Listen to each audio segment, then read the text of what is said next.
देखिए, पहले तो आपको रक्षाबंधन की हार्दिक शुभकामनाएँ। तो जो भी लोग अभी इस त्योहार को सेलिब्रेट कर रहे हैं अपने घर पर जाकर या फिर जहाँ पर रह रहे हैं तैयारी कर रहे हैं वहीं पर रहकर, तो सबको मेरी साइड से और हिंदू गुरु की साइड से रक्षाबंधन की ढेर सारी शुभकामनाएँ। तो फ्रेंड्स, काफ़ी टाइम से मेरे माइंड में ये चल रहा था कि मैं एक छोटा-सा गिफ्ट क्या दूँ आपको, जो इस रक्षाबंधन के टाइम पर आपके प्रीलिम्स के भी काम का हो। तो देखिए फ्रेंड्स, आज हम ये 10 से 15 मिनट का डिस्कशन रखते हैं कि क्या चीज़ हम करें 30 दिन में, जिससे कि हमारा ये प्रीलिम्स सिक्योर हो जाए, 100% प्रीलिम्स निकल जाए। तो इसके लिए मैं ये लेकर आया हूँ कि 1992 से लेकर 2021 तक जितने भी अभी तक पेपर हुए हैं, तो उनमें कब कब कौन से ईयर में कौन कौन से टॉपिक से बार बार क्वेश्चन पूछा जा रहा है, तो उन टॉपिक को हम स्टार्टिंग से देखेंगे। तो देखिए, यहाँ पे मैं 4 टाइप के लोगों के लिए अलग अलग स्ट्रेटजी बताऊँगा। एक तो लोग वो जो अभी जिन्होंने फ्रेशर हैं, अभी तैयारी स्टार्ट की है, 2 से 4-5 महीने तैयारी करते हुए हैं, उनकी एक अलग स्ट्रेटजी है। दूसरे कैंडिडेट वो हैं जो 2 से 3 से 4 साल तक तैयारी कर रहे हैं, बट उनका बदकिस्मती की वजह से या फिर कोई और छोटी छोटी कमियों की वजह से कहें कि प्रीलिम्स नहीं हो पा रहा है, बट वो इतनी मेहनत कर रहे हैं, उनके अंदर पोटेंशियल है और मेहनती भी हैं, बट वो निकाल सकते हैं। लेकिन होता क्या है कि जब थोड़ी सी डायरेक्शन इंसान की गलत हो जाती है या फिर उसको कुछ समझ में नहीं आता, अपने एक ही पैटर्न पर तैयारी कर रहा होता है, तो उसका प्रीलिम्स फिर रुकता है बार बार। तीसरे कैंडिडेट वो हैं जो 1-2 मार्क्स से प्रीलिम्स रुक जाता है। कभी एक बार प्रीलिम्स हो गया, नेक्स्ट ईयर नहीं हुआ, नेक्स्ट ईयर हो गया, उसके नेक्स्ट ईयर नहीं हुआ, प्रीलिम्स हुआ, बट मेंस में उनकी फिर भी दिक्कत है। तो चौथे टाइप की वो स्टूडेंट है जो हर बार पीटी क्लियर करते हैं, मेंस उनका क्लियर नहीं होता है। तो उनके लिए तो हम बताएंगे प्रीलिम्स के बाद स्ट्रेटजी, क्योंकि अभी तो सभी के लिए 30 दिन के इंपॉर्टेंट है प्रीलिम्स का पढ़ने के लिए। तो देखिए, एक चीज़ तो मैं कहूँ, जो भी आपके डॉक्टर हैं या कोई भी है या रिश्तेदार हैं, भाई हैं, पड़ोसी हैं या फिर माँ बाप हैं, अगर आपसे ये कहें कि बेटा अभी आप 10 घंटे की नींद पहले लो, तो मैं कहूँगा कि नींद में थोड़ी सी कमी कर दो। क्योंकि अभी अगर आप 15, 16, 14, 15 घंटे भी पढ़ोगे तो मुझे लगता है कि वो ज़्यादा बेहतर है। नींद आप 6 घंटे नींद लोगे, 5 घंटे नींद लोगे तो काफ़ी है। एटलीस्ट अपने टाइमिंग को बढ़ाओ और ये अपने घंटे बढ़ाओ मैक्सिमम अभी। क्योंकि ज़्यादातर आप जब ज़्यादा सब्जेक्ट को पढ़ने की कोशिश करोगे तो लास्ट के टाइम में होता है कि टाइम कम होता चला जाता है। तो देखिए, हम स्टार्टिंग से डिस्कस करते हैं। पहले तो हम उन टॉपिक से डिस्कस करते हैं, ये स्टार्टिंग से ही करते हैं, चलो उन टॉपिक से नहीं, क्योंकि फिर ज़्यादा ऊपर नीचे हो जाएगा। तो देखिए, राजस्थान प्रीलिम्स परीक्षा का ये पूरा चार्ट है। तो ये है, देखिए, राजस्थान RAS RTS प्रीलिम्स परीक्षा, ये चार्ट है हमारा कब से कब तक, 1992 से लेकर ये 2021 तक का चार्ट है। तो देखिए, पहले हम स्टार्टिंग से देखते हैं, हिस्ट्री में चलते हैं। हिस्ट्री में भी हम जो एंशिएंट हिस्ट्री है, एंशिएंट हिस्ट्री की बात करते हैं। देखिए, एंशिएंट हिस्ट्री में 5 से 6 टॉपिक से बार बार क्वेश्चन पूछा जा रहा है, उन टॉपिक को देख लेते हैं। देखिए, अगर आप देखेंगे तो देखिए, आपको क्या करना है पहले कि 1 महीने का डेट डाल के 1-2 पेपर पे आपको टाइम टेबल तैयार कर लेना है। वो आपके टाइम के सूटेबल के हिसाब से है कि आप एक दिन में 4 सब्जेक्ट पढ़ते हो, 4 दिन में 1 सब्जेक्ट पढ़ते हो, तो ये पर्सन टू पर्सन वेरी करती है ये चीज़ें। ठीक है, तो आपको कौन सी चीज़ सूटेबल लग रही है तो आप उसको फॉलो करें। बट आपको करना क्या है कि जब भी आप ये एंशिएंट इंडिया उठा के बैठें, तो इन चीज़ों पे आप ध्यान रखें कि इन चीज़ों को नोट कर लें कि मुझे इस टॉपिक पे ज़्यादा टाइम देना है और इस पर कम देना है।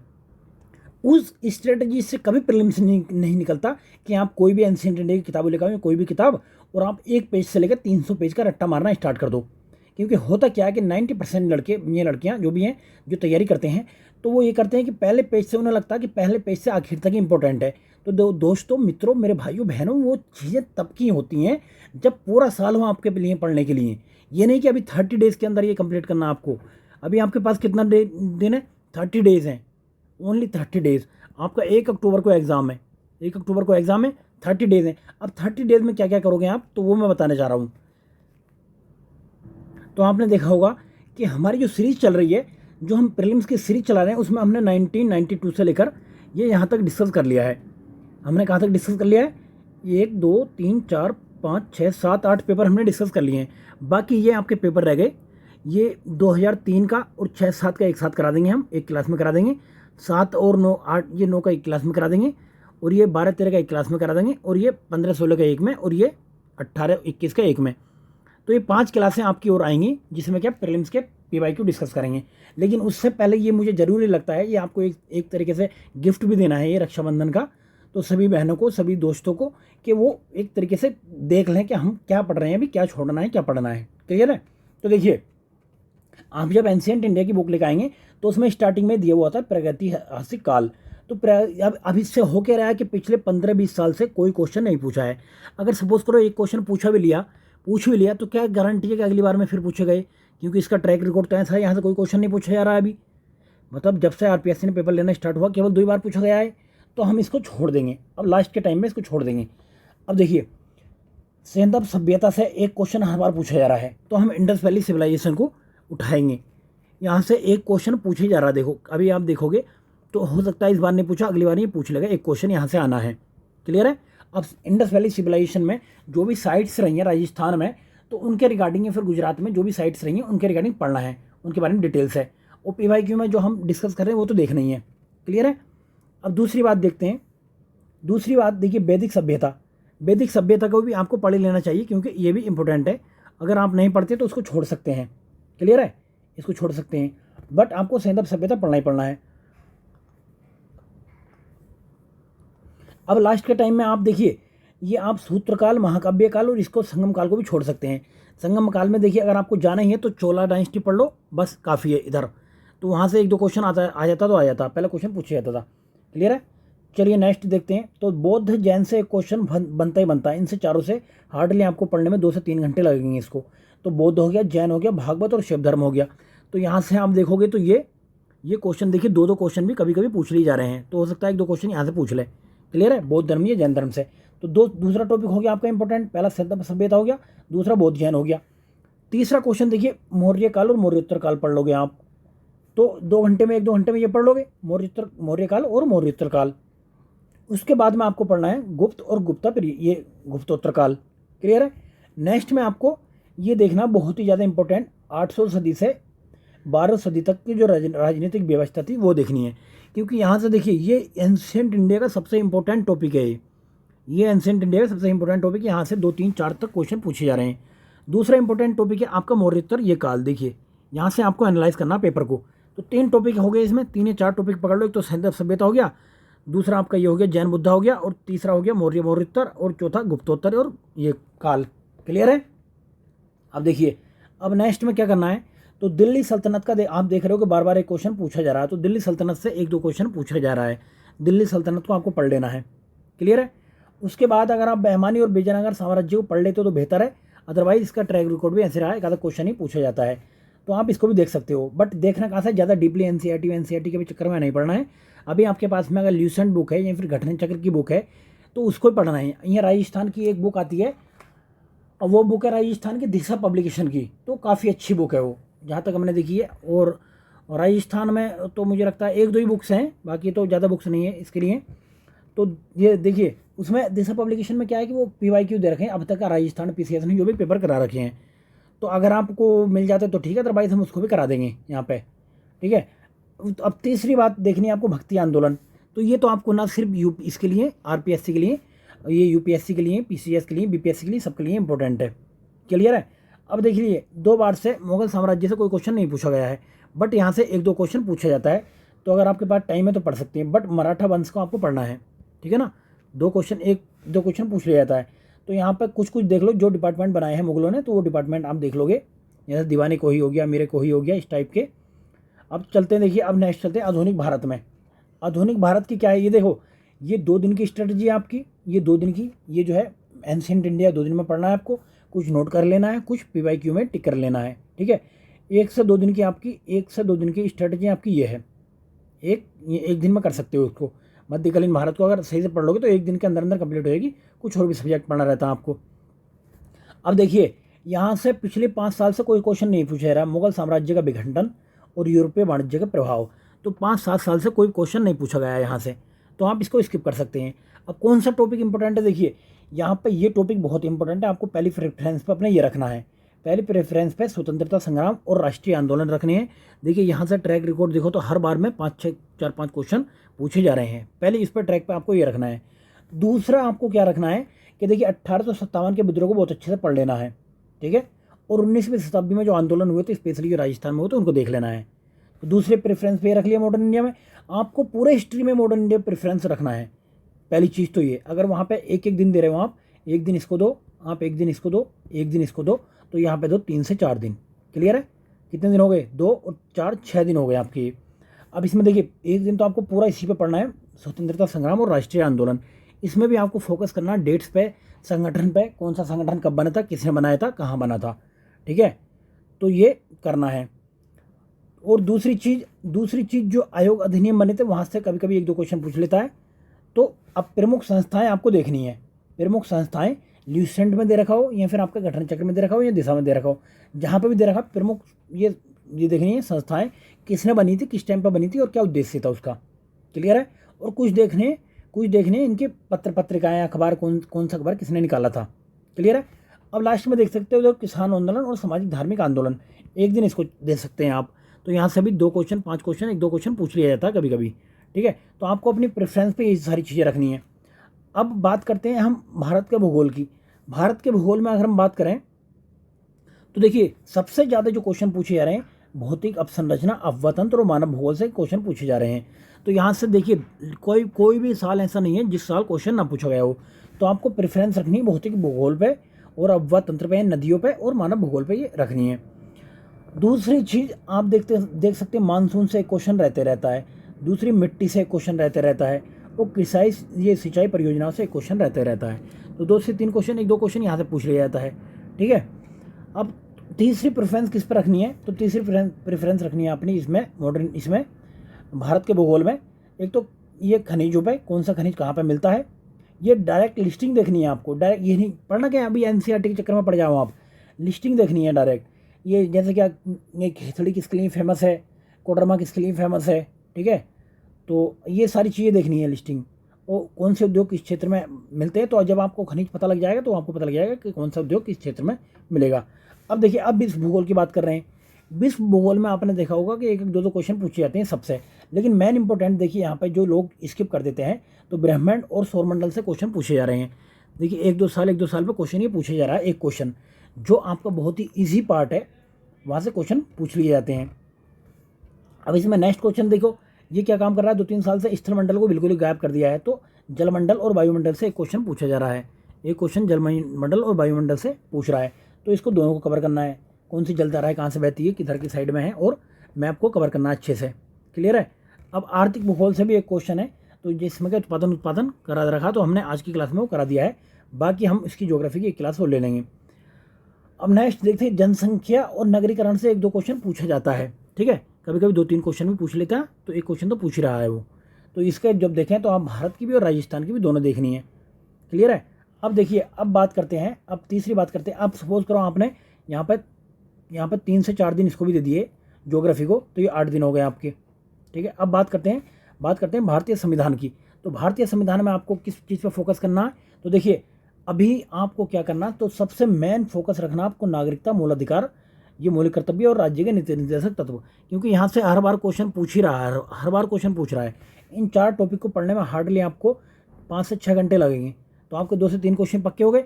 उसके बाद में फिर फोकस करना है इस पर, ये क्या है, केंद्र राज्य की कार्यपालिका, और मतलब ये है आपका आपात संबंध। तो कि इसमें आपको संसद को बहुत अच्छे से पढ़ना है और दूसरा राज्य कार्यपालिका को बहुत अच्छे से पढ़ना है। तो यहाँ से देखिए, यहाँ से 5 से 6 क्वेश्चन हर बार पूछे जा रहे हैं।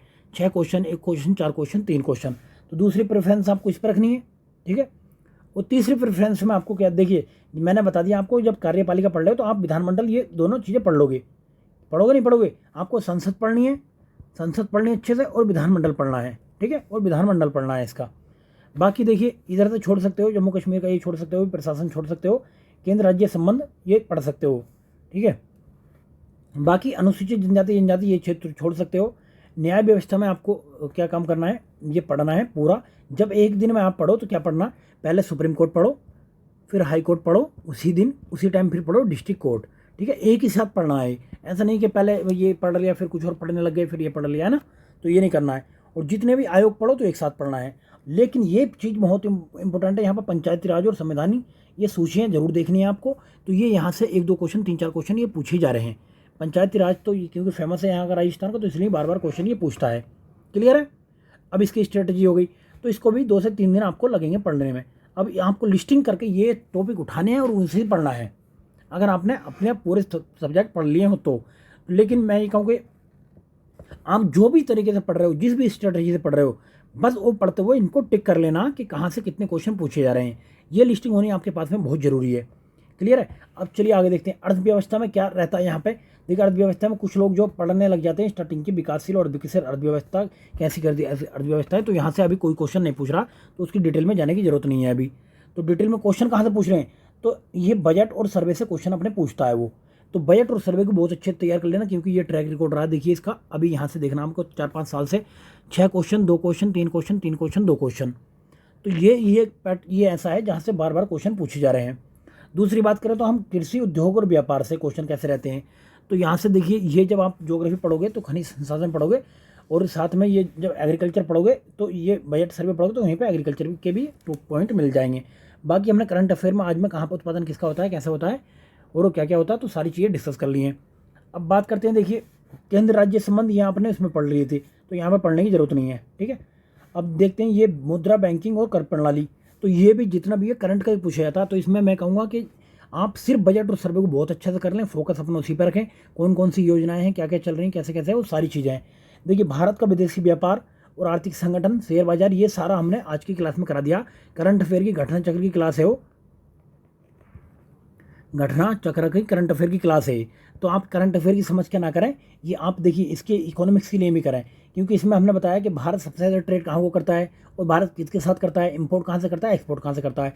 तो वो सारी चीज़ें करंट के मैगजीन से हमने क्लियर करा दी हैं। क्लियर है। चलिए अब नेक्स्ट देखते हैं। इसके लिए भी आपको 2 से 3 दिन काफ़ी हैं। तो आपके सपोज करो 7 से 8 दिन या 10 दिन हो जाते हैं। 10 दिन मान लिया आपके। अब आपके पास में बचा साइंस, ठीक है, साइंस बचा। साइंस में आपको क्या करना है, तो देखिए साइंस में क्या आता है, भौतिक विज्ञान से क्वेश्चन पूछे जा रहे हैं। देखिए 5, 7, 9, 10, 2, 4 ऐसे करके क्वेश्चन पूछे जाते हैं।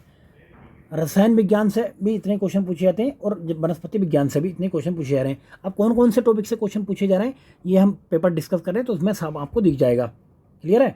लेकिन आपको मेन फोकस किस पर करना, मेन फोकस करना आपको ये मानव चिकित्सा विज्ञान, कौन कौन सी बीमारी कौन किस वजह से होती हैं, और जंतु विज्ञान पे स्पेशली फोकस करना है। तो साइंस में अपना मेन फोकस रखना है इस पर, क्योंकि जब से बीपीएससी ने पेपर लेना स्टार्ट किया है इस टॉपिक से बार बार क्वेश्चन पूछ रहा है वो। यहाँ तक कि ये इसने कभी ये वनस्पति विज्ञान से कोई क्वेश्चन नहीं पूछा देखिए 5 साल में, तो इसे स्किप कर सकते हैं आप। क्लियर है। रसायन विज्ञान को भी आप स्किप कर सकते हैं, क्योंकि देखो 1 से 2 क्वेश्चन ही 1-2 क्वेश्चन पूछा जाता अगर टाइम नहीं है आपके पास, बट आप इसको स्किप नहीं कर सकते। जंतु विज्ञान को और मानव चिकित्सा विज्ञान को स्किप नहीं कर सकते हैं आप। बाकी कृषि पशुपालन को आपको बहुत अच्छे से करना है। ये न सिर्फ आपके यहाँ पे आ रहा है, बल्कि आपके इकोनॉमिक्स में भी आ रहा है, इकोनॉमिक्स के साथ में ज्योग्राफी में भी आ रहा है। तो 3 टाइप से आपके अलग अलग करके क्वेश्चन पूछे जा रहे हैं एग्रीकल्चर में, एग्रीकल्चर, पशुपालन और डेयरी। तो देखिए हमने इसमें जो है इसके लिए हम स्पेशली अलग से भी वीडियो बनाएंगे। तो एग्रीकल्चर को हम और पशुपालन डेयरी को हर एक एंगल से कवर कर लेंगे कि कोई भी इसमें आपका क्वेश्चन छूटे नहीं। क्लियर है। अब देखिए कंप्यूटर से पहले 1-2 क्वेश्चन आ जाता था, लेकिन अभी 1-2 क्वेश्चन आता, तो वो अगर आपके पास टाइम है तो इसको पढ़ना है। विज्ञान प्रौद्योगिकी से ज़्यादा डिटेल में कोई बुक नहीं पढ़नी है, जो भी करंट में हम कवर करा रहे हैं वही पढ़ना है सिर्फ। कल को साइंस एंड टेक्नोलॉजी की हम वीडियो लेकर आएंगे, उसमें सिर्फ साइंस एंड टेक्नोलॉजी में जो भी अभी अंतरिक्ष में ये भेजे गए हैं यान, या फिर भारत ने कौन कौन से आविष्कार किए हैं, कौन सी राइफल बनाई, कौन सी बंदूकें बनाई है, कौन सी ये हेलीकॉप्टर बनाया, कौन सा ड्रोन बनाया, वो सारी चीज़ें बेसिक स्तर पर विज्ञान में कैप्चर की हुई है, वो सारी चीज़ें हम A to Z उसमें कवर करेंगे। अब नेक्स्ट देखते हैं जो इंपॉर्टेंट है, जहाँ से बड़े बड़े क्वेश्चन आ रहे हैं।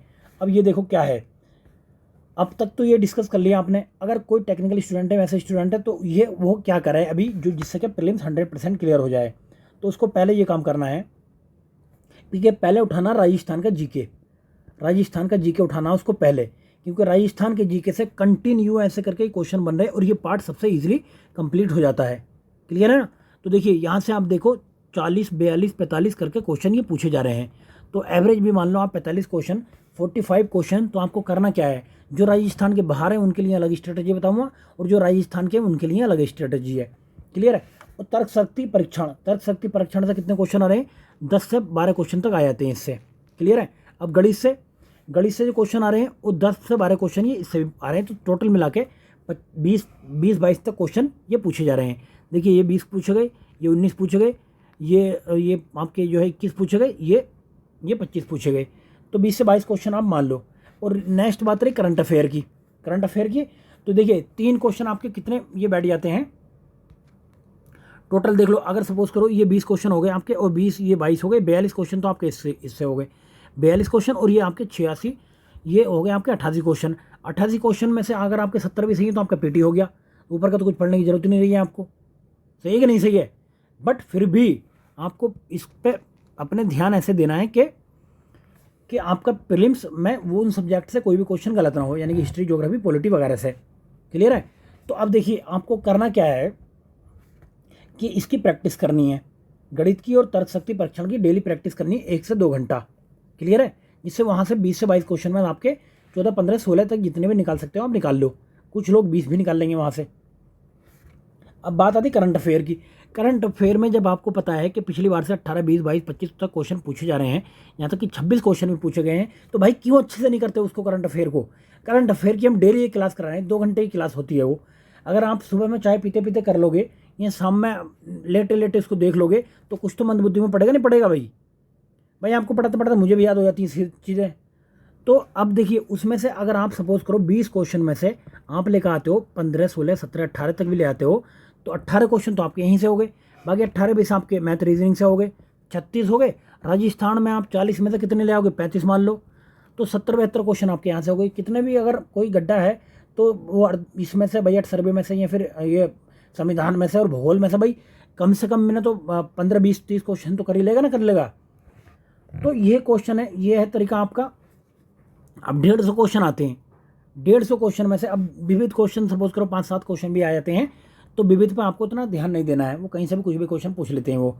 तो आपको देखिए करना क्या है, कौन सी, देखिए दो टाइप के लोगों के लिए अलग अलग स्ट्रेटजी है।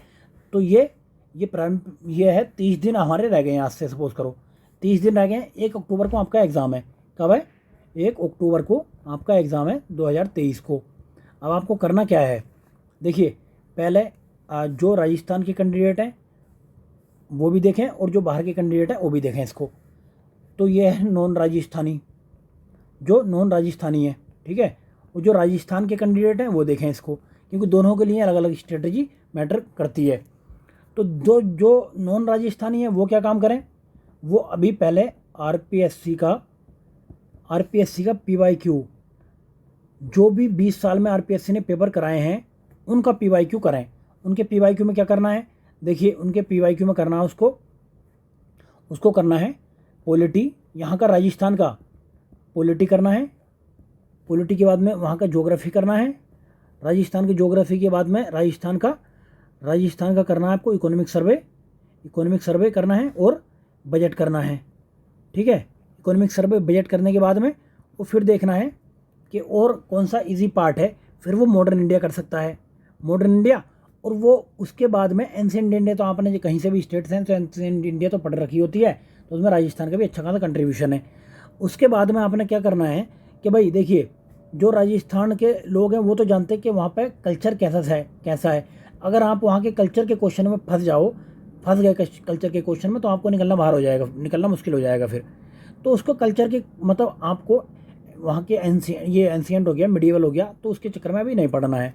आप कम टाइम में मॉडर्न इंडिया करें अच्छे से, उसके बाद में 3-4 सब्जेक्ट करें, ये बजट सर्वे वगैरह करें और राजस्थान का करंट अफेयर जो हम करा रहे हैं वो कर लें, ठीक है। ये करना कहाँ से, ये दिशा पब्लिकेशन की बुक है, दिशा पब्लिकेशन की एक बुक है। तो देखिए हमें कोई लालच नहीं है, ना कोई हमें एडवर्टाइजमेंट का पैसे दे रहा है, इतने बड़े यूट्यूबर नहीं है, अभी हम नया स्टार्ट किया हमने, है ना। तो कोई लोभ नहीं है, लालच नहीं है। तो देखिए यूथ कंपटीशन का भी अच्छा है इसमें, बट इसमें केवल आरपीएससी के प्रीलिम्स पेपर दे रखे हैं।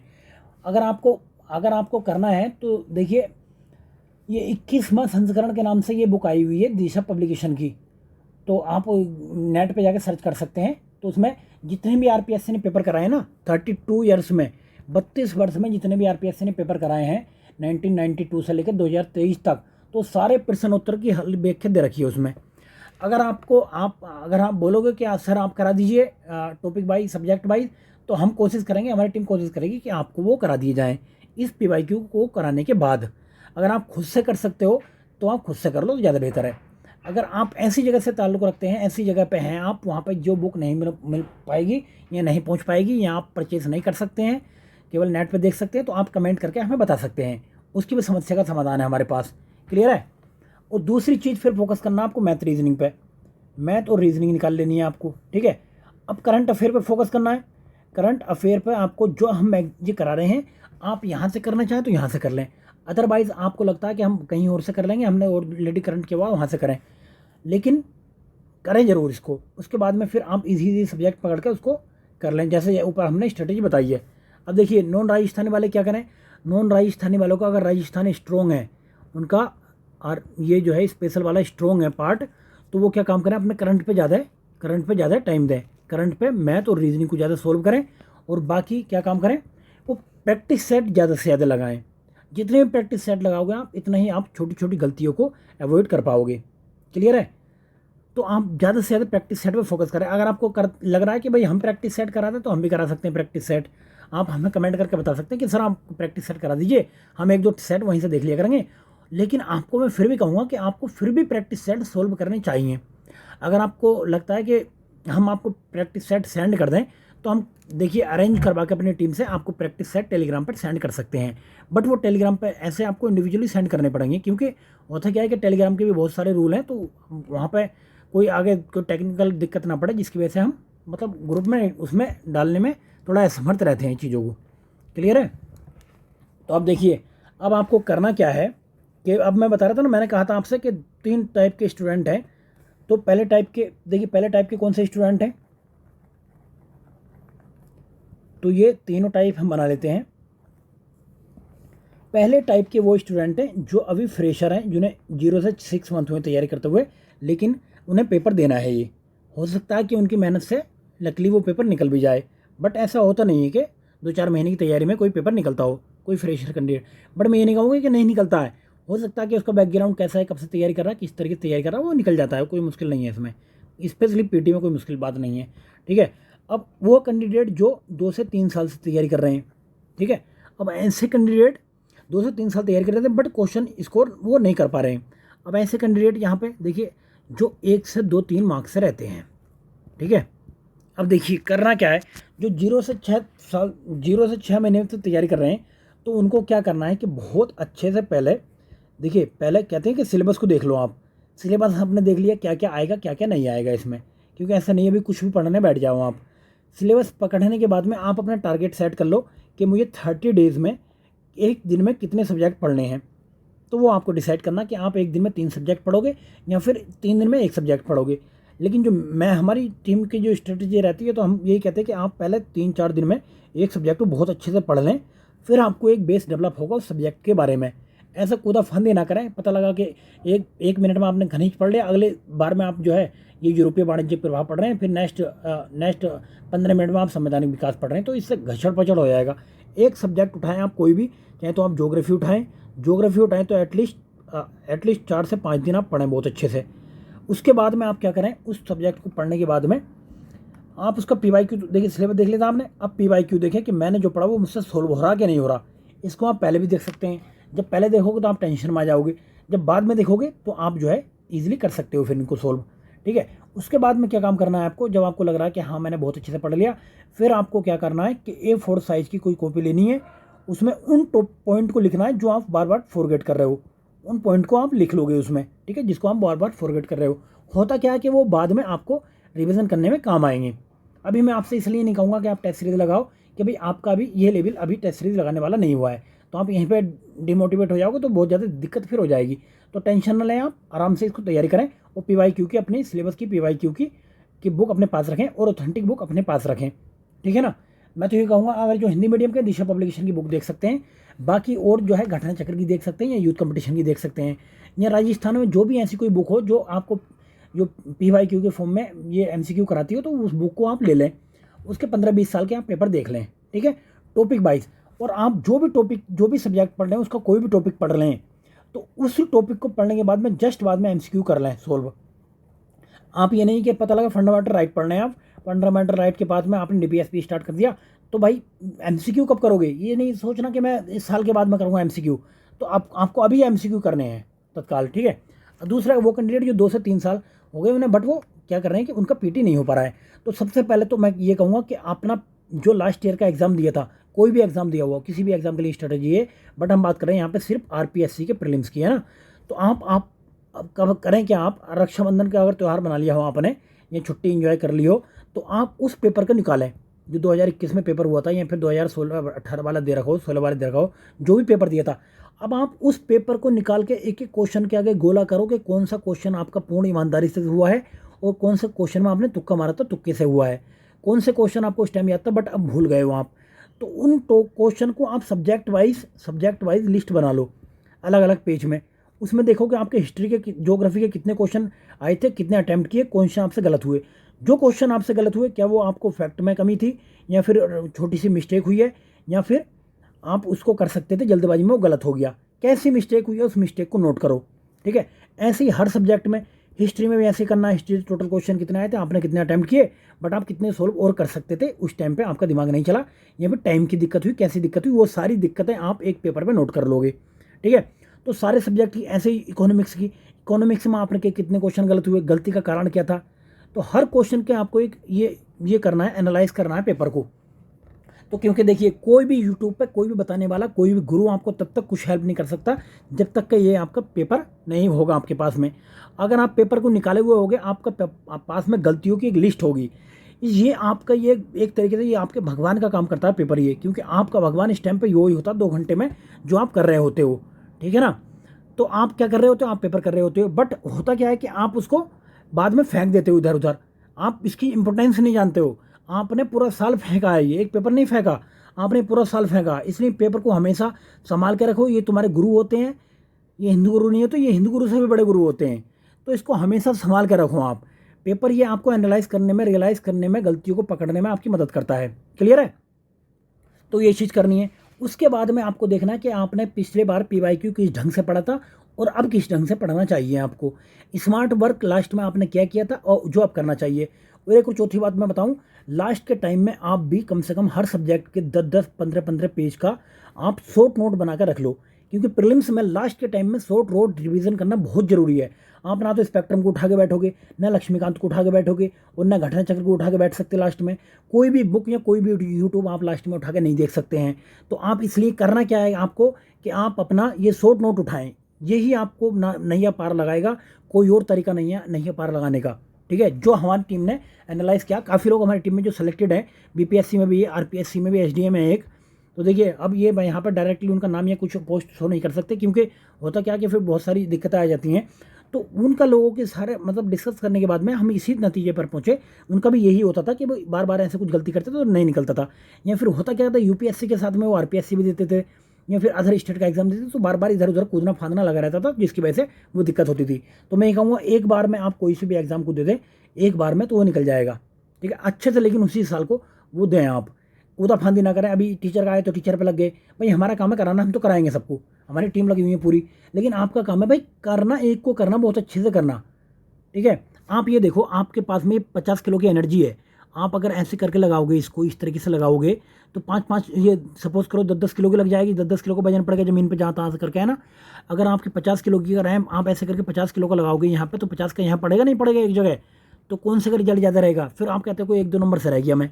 तो ऐसा एनर्जी इधर उधर वेस्ट नहीं करनी है। अगर यहाँ पे अच्छी पोस्ट है, 900+ पोस्ट है, 1 महीने का टाइम है, त्योहार फेस्टिवल वगैरह सब कुछ उठा के रख दो। अभी जितना एंजॉय कर लिया, शादी ब्याह सब कुछ हो जाएंगे। निब्बा नब्बी को छोड़ दो अभी।